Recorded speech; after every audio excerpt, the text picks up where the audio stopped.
Hey, hello, good morning, everybody. Today, hope you're well. It is, as I was saying in other days too, getting a lot colder here. Right now, I'm wearing these sealskin slippers that my wife actually made for me, and it is keeping my toes very toasty warm. So this morning, I wanted to talk about just entrepreneurship stuff, right? Just very, as a crowdfunding creator, you're kind of setting yourself off on this path to be an entrepreneur.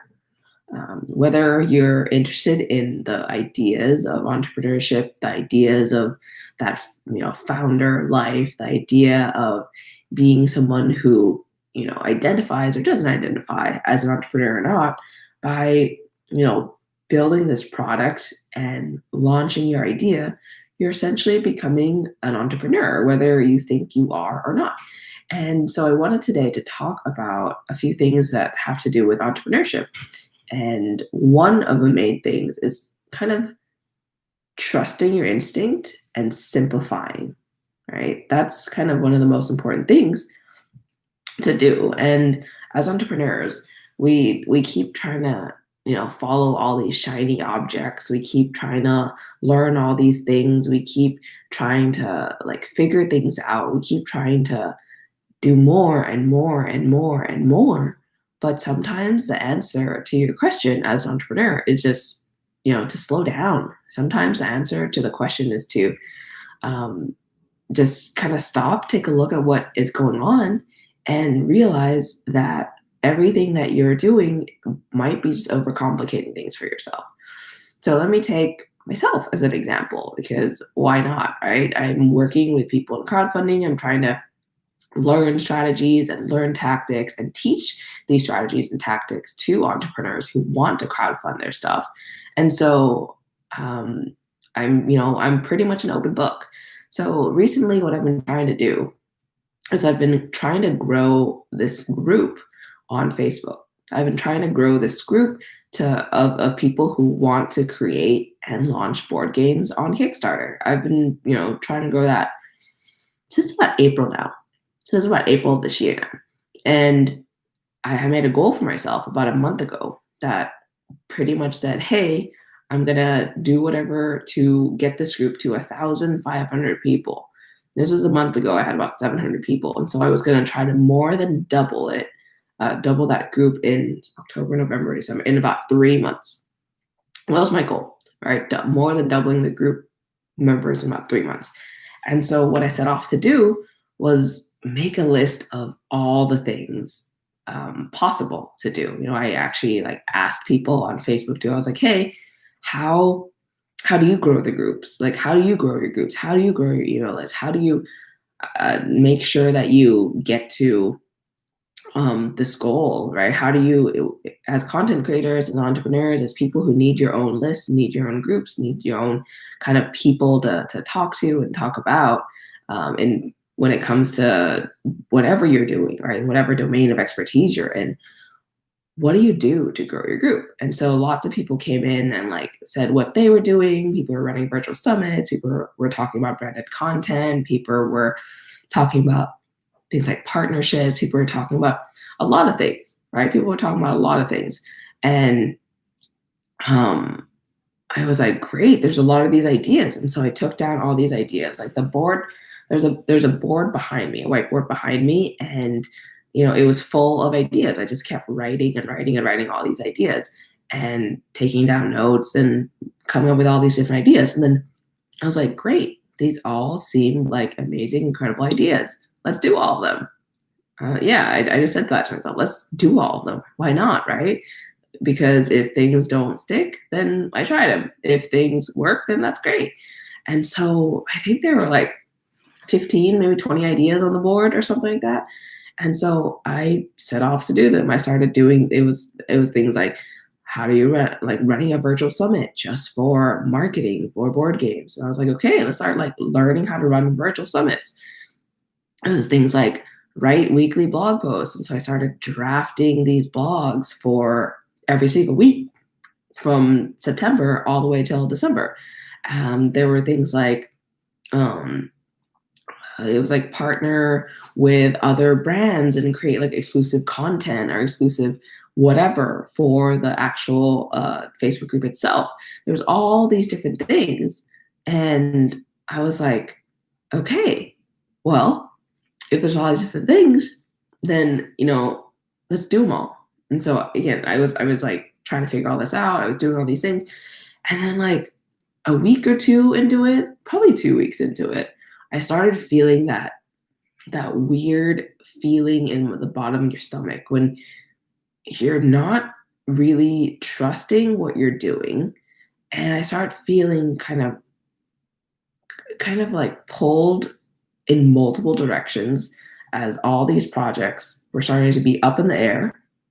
I started to feel, that anxiety you get when you want to start when you start the workday and then you're like, oh, there's so much to do and I have no clue what to do because there's so much to do and so many things to figure out. And then there's all these issues that are popping up already.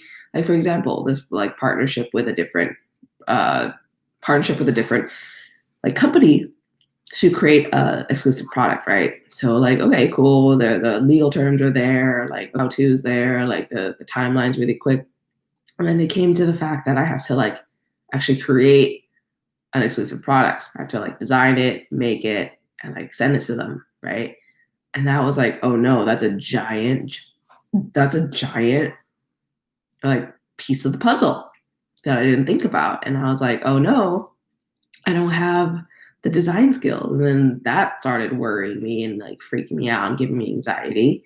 And then it was like, okay, partnerships with other groups. Okay, like which groups, who are the mods, who are the admins, how do I reach out to them? So like there was all these things that started to just like weigh down on me and start kind of stressing me out, right? Start giving me that anxiety, that stress, that like weird feeling in your stomach and on your shoulders. Your shoulders start getting a little heavy because I was like worrying all the time and like thinking that I wouldn't live up to my own expectations of all of this, right? And then the other day, luckily, I am in this like bi-weekly. Sorry, I was in this bi-weekly. I slept really late last night. And I woke up super early, and so I'm a little off my game this morning. But anyways, I'm in this like bi-weekly entrepreneurship like talk with my sister, who's also an entrepreneur, and she's building up her own business, a habit coaching business, and she, is just killing it in that space. And so we have these like bi-weekly entrepreneurship talks where we just talk about our issues and problems of being an entrepreneur and try to help each other out and like figure things out with each other, like together. And one of the things that it talks about was this, like the main thing I want to talk about was priorities, right? Like how to figure out my priorities and how to make sure that none of these balls are being dropped. How like the ultimate goal was to get to 1,500 people by the end of the year, right? That's the goal, right? Having a goal is good and a time that's specific, right? And then I was like, but I'm now doing all these things. I don't know what's more important. I don't know what's less important. I don't know which one I should prioritize. I don't know which one I should like continue pursuing. I don't know which one, and it kept going on and on and on and on. And then as we were talking, I was like, okay, well, the most effective thing this whole time has been pretty much like three things. The first thing, the most effective thing is this whole time of growing this group from 0 in April to about 700 people in September was threefold, right? One, finding specific groups where game designers hang out and just adding value through different posts about marketing, right? Just straight up doing that consistently. The second thing is to consistently be streaming, interviewing people about their games and their launch success, and putting it out there for people to listen to and understand. And the other thing is to be pretty semi-consistently writing really in-depth like blog posts about pretty much launching a game and marketing it and getting it live on Kickstarter. And so after just talking through everything and just realizing those were the core things that I actually start off doing to just even grow this group. Those were the core things that I like relied on. I explicitly studied. I made sure to implement correctly right at the beginning, and it grew the group really rapidly. With that said, I was like, wait a minute, why am I complicating things? Why am I complicating my life? Why am I overcomplicating things that I knew already worked? Why was I making myself jump through all these hoops? And I was thinking more and more about it. And a lot of the time, it's just like probably just ego, right? Your ego as an entrepreneur, your ego as someone who wants to chase that new shiny object, wants to learn the coolest new thing, wants to understand the coolest new thing. And like, yeah, there's obviously times for that. There's times to learn and there's times to build something new, right? There's absolutely times for that. But most of the time, what you need to do is really look at what's been working and just doubling down on that, kind of really trusting that you know the answers yourself. Like in a lot of society, a lot of everything that we've been taught, a lot of everything that we've been taught is that we're not enough. We're taught that. It's unfortunate, but all through society, all through school, all through every kind of formal education system, we've kind of been taught that we're not enough, right? We have to achieve the highest grades to maybe to start being enough. We have to be valedictorian to start being enough to be recognized for our work. We have to get this award, this trophy. We have to do all this to be recognized for what we know and what we can do. And we have to be able to go up a grade, go up and up and up a grade in order to be recognized. And if you don't meet these standards, like you're not enough. And then we, put these ideals of entrepreneurship on us as entrepreneurs. And we internalize this as entrepreneurs and say, hey, if this other person is doing this and I'm not there yet, I'm not enough.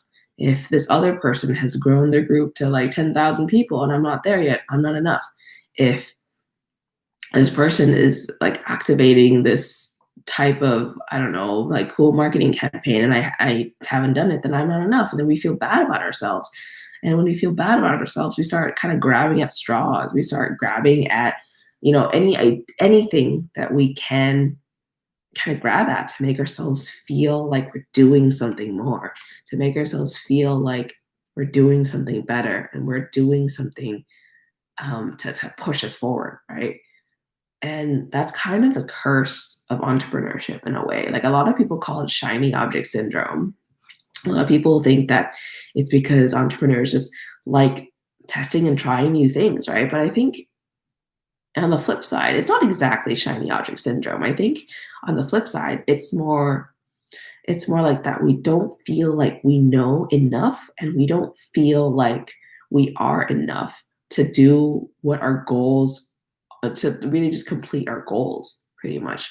We feel like we don't have all the skills and the tools and the know-how necessary to achieve our goals. But let's be honest, we do. Like we're set up on this path, and as entrepreneurs, we make sharp decisions. We are able to decide this is probably something good or this is probably not something good in that like an instant, because in our head we're just seeing all these patterns show up in our lives of like if things would work or if things won't work. And so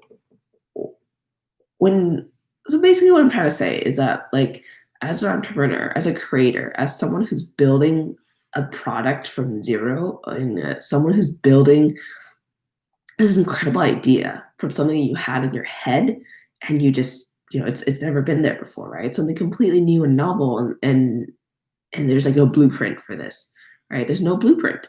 As someone who's doing that, be sure to trust in yourself, right? There's no need to look anywhere else because you know the answer. In your head, in your gut, whatever it is that you trust, right? You know what the right answer is. So be sure to trust in yourself. And from there, don't overcomplicate things, because we have a tendency to just try to do too much and try to do a lot, try to do too much, try to do a lot. And we have a tendency to just keep doing things, even though it might not be right, just because we're seeing all these other people do it, right? We have that tendency. So, like, if I don't know who needs to hear this today, but you're definitely enough. What you know is enough. You don't have to go and like buy another $3,000 course about how to like manufacture your product. You don't have to go out and like read another 30 books about how to market your stuff. Like, you're at this point because you know that you have to build this thing. You'll have to figure out how to build it, and you have to figure out how to market it, grow an audience, and start selling it. And you know this, right? So start being really, really choosy and really, really particular about the stuff that you consume, because sometimes you're going to think that what you're consuming is not enough, but really it is enough, right? And so basically, yeah, that was kind of the point and more of the story here. Like, I was getting just bogged down by all these different things that I thought I had to do, right? It was like I was like, there's all these people looking at me and I have to do it. But like, honestly, not really. Everyone has their own lives. Everyone has their own lives. Everyone's doing their own thing. Everyone's like worried about their own project, worried about their own I don't know, their own pets, worried about their own like daily life, worried about whatever it is that people worry about. And that discomfort, that fear of people judging you, that fear of people keeping their eyes on you at all time, that fear of like being not enough in the eyes of people, that's something that you probably created in your own head. I know I did. I know I did. Like, no one was there being like, Nolan, did you, enact plan 7 of this list that you had that you were brainstorming the other day in September, right? No one did that. It was all in my head. And oftentimes, again, it's going to be a lot of those fears, those worries.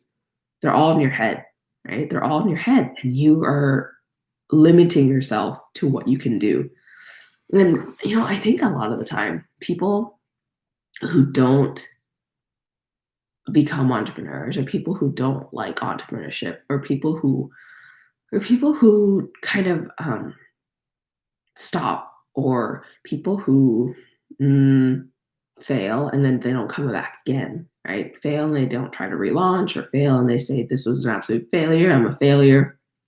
People who kind of say that or experience that or feel that, like, I think they took too much of formal education into their head, and they haven't kind of reconceptualized like what it is to be in life, and what it is to screw up all the time and still move forward, because that's how businesses are built, right? Like, let's take, I don't know, like Elon Musk, right? He is literally building spaceships to go to Mars right now. And like, how many times he failed? Probably hundreds or thousands of times. He publicly failed too. Some of his rockets like blew up on the launch pad, right? But he's not like whining or crying. Like, he keeps going. People like Jeff Bezos, who owns Amazon and is now like probably like the richest person in the world because he just owns everything, right? Like, he probably failed a lot of times. Tony Ma, who owns like Alibaba, like, he failed a ton of times. I read his biography. It was an autobiography, one of the two. I read his book, and he failed a lot of times. He said people said no to him all the time. He like didn't even know English, and people said, no, you're never going to be an entrepreneur because you have to know English, right? Like, there's all these different things that people will tell you to your face, or you'll experience all these failures. And a lot of the time, we just put it on ourselves that we can't do it when it happens, right? When we fail, we put it on ourselves that we can't do it. But actually, you can, right? You just like pick yourself up, learn what was working well, learn what was not working, and just lean into stuff that was working. So that's kind of like what I'm trying to do now, like with this group, right? I'm just leaning into things that I know work for sure because I've consistently shown it to work these past few months. And so I'm just going to continue leaning into it. I'm going to do it. I'm going to just keep going, right? All this nonsense about people judging you, all this nonsense about people, talking about you, all this nonsense about like all these obligations that you have to other people is just that it's nonsense. It's stuff that you created for yourself or stuff that society created for yourself, and you don't need that. If you want to be great, if you want to do something that is bigger than yourself, trust in yourself, because at the end of the day, that's going to be the person who makes it happen, you. And so it's time to love yourself, trust yourself, and listen to whatever voice you have in your head, listen to whatever gut feeling you have, listen to whatever it is that give you input and insight into what to do next. Lean in on that, lean in on the information, lean into what you know, and let's go out and just like crush it and just launch things, make a difference, and just change the world. Thanks for being here with me today, and I will see you next time. Bye.